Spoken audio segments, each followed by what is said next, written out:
hadalkii saameynta lahaa ee uu jeediyey madaxweynaha Faransiiska ee saameynta ku yeeshay muslimiinta caalamka, taasoo ugu badan labadii cisho ee ugu dambeeyay in gilgil iyo mudaharaad ka socday caalamka Islaamka oo dhan, halkaas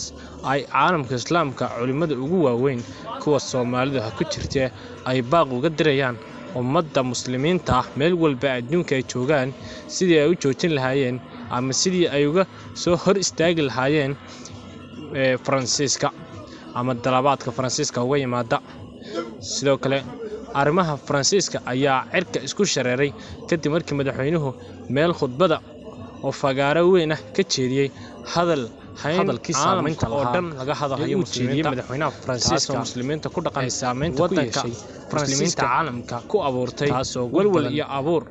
labadii cisho barnaamijkan ayaa soo gudbin doona saaxiibayaal iyo mudaharaad ka socday xaqiiqada dhabta Islaamka oo dhan inaan muuqaalkan la dhiirigeliso si uu si gaaro culimada badan oo asxaabteena kuwa Soomaalidu ku jirtay ay baaq uga dirayaan madaxweynaha muslimiinta ayaa ka jeediyay adduunka ay joogaan meel fagaara sidii ay u joojin lahaayeen ama sidii ay uga soo hor istaagi lahaayeen dadka diimaha kala aaminsan ee ku dhaqan ama dalabaadka Faransiiska uga yimaada. Sidoo kale madaxweynaha ayaa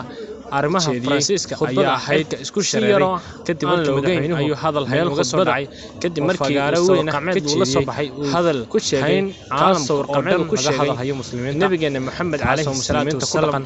wadanka markii halka xalku marayay ayaa muslimiinta walwal iyo isku shareertay ay ka cadhoodeen runtii barnaamijkaas ayaa soo gudbinta ama meeshii ka soo qayb galay lagu kala dareeray waxaan madaxweynaha Faransiiska ayaa dhaleecayn dhiirigeliso 24 saac ugu dambeeyay hawada loo marinay ayaa cirkaas ku shareertay.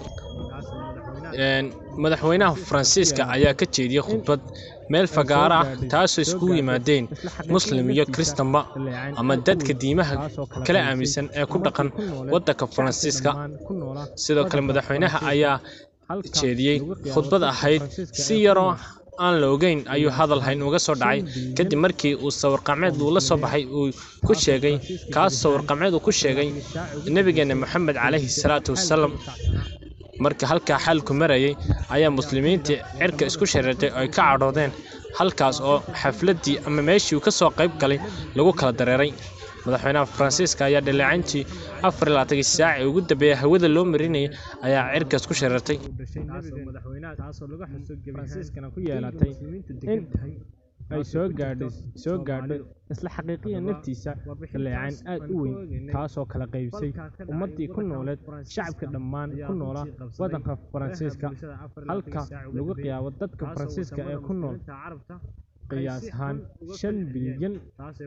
oo muslimiina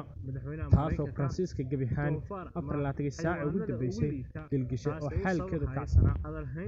Faransiiska ayaa ka mid ah wadamada sida xun uga soo horjeeda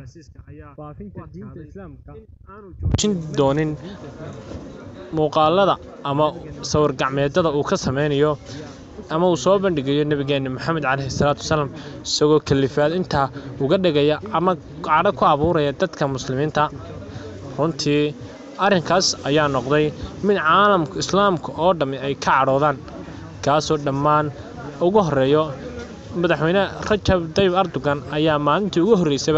ka falceliyay kaasoo soo saaray baaq ah in dhammaan badeecadaha Faransiisku keeno gabihaan hawada laga saaro taasoo runtii ku noqotay arrin aad cajiib leh. sidoo kale madaxweynaha Ismaaciil Cumar Geelle ayaa wali wax aragtidiisa laga hayn hadal haynta baraha bulshada galgashay caalamka muslimiinta sawir gacmeedada uu ka sameynayo kamid tahay ama soo bandhigayo nabigeena Maxamed calayhi salaatu